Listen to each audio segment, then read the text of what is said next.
Eat delicious and lose weight with Chef Pachi. Hi, this is Chef Pachi, and today I have amazing red and black quinoa flatbreads. They are delicious and super easy to make. The first thing we're going to do is we're going to mix half a cup of quinoa and half a cup of water, and we're going to let them stand for about 5 minutes. What we're doing here is that we're opening up the quinoa before it hits the heat because they're dry and they need just some stretching out. Okay, so now you see they plump up a little bit and you put them in a pan.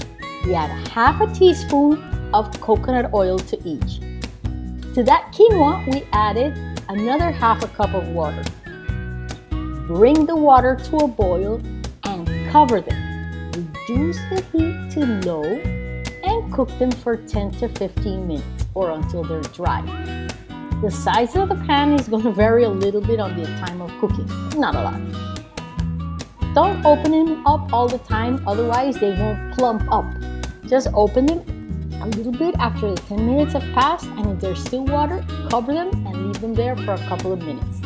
It's the amount of quinoa and the size of the pan that's going to determine this. So actually, you can do it 10 minutes, turn them off, leave them there, come back half an hour later, 1 hour later, and they're perfect. Nothing happens to them. So take your quinoa one at a time or mixed, however you want. You see in the first picture, I have some that are black and white. We add 3 tablespoons of corn flour or masa harina. Process it for about 2 minutes or until it becomes sticky. That means that all of the pieces have broken down and they're going to glue themselves one to the other. Check it out. Take an ice cream scoop, and I'm using a 4 tablespoon ice cream scoop and making little balls. Each one of these balls is going to be a flatbread or a tortilla or an arepa. They come out crispy or soft, however you want.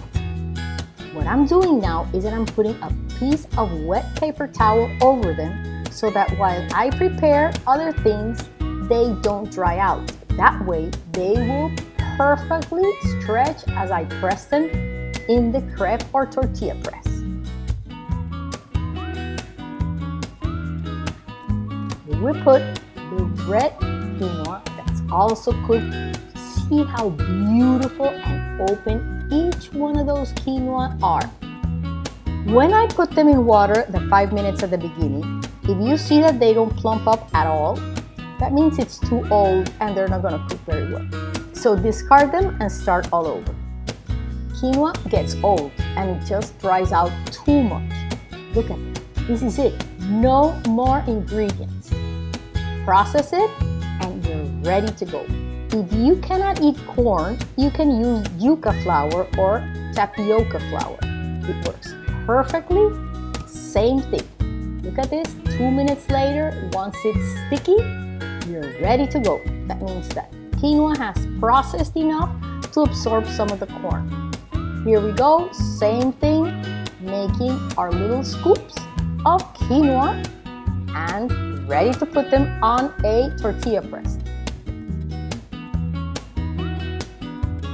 This is an electric tortilla press or a crepe machine, but you can actually do them in a regular tortilla press between 2 plastic bags. You can keep them between sheets or little pieces of baking paper or butter paper, which doesn't have a non-stick surface, but remember to peel them off fast and keep them then in plastic so that you can peel them once they freeze. The best thing to do is to press them under 2 plastic bags or under 2 pieces of plastic wrap. You can then freeze them like you see that lined baking sheet in your freezer, and once they're frozen, then you can pack it. I put them on a rack first so that they cool down a little bit before I put the next one on top, because we want them to be dry and not get so humid from the hot one being placed on the other one. You can make them like this. They're not completely toasted, or you can make them really crispy. All it depends is how long you leave them in the heat.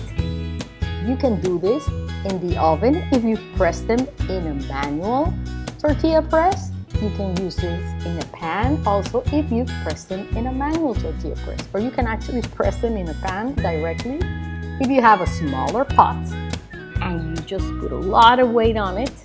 Also, you can make them flat. This is all we're doing, flattening them, but here we're flattening them and cooking them at the same time. So check this out, it's perfect. Beautiful, delicious. They go with anything, any food you want.